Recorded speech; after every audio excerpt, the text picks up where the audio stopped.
Ito ang kwento ni Maria Labo. Si Maria Labo ay isang simpleng babae sa Pilipinas. Mapagmahal na asawa, maalagang ina, ngunit may nagbago. Pagkatapos niyang magtrabaho sa ibang bansa, bumalik siyang kakaiba. Kumalat ang mga bulong-bulungan na siya raw ay naging aswang, isang nilalang na parang vampira. Nagkuwentuhan ang mga kapitbahay tungkol sa mga kakaibang ingay sa gabi.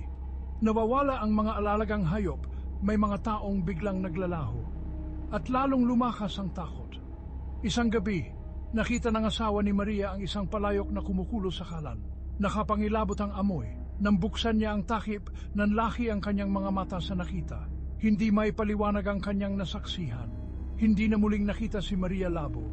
May mga nagsasabing nariyan pa rin siya, nagtatago sa dilim, naghihintay. Kaya kapag madilim ang gabi at umuugong ang hangin, alalahanin ang pangalang Maria Labo. Baka mas malapit siya kaysa sa iniisip mo.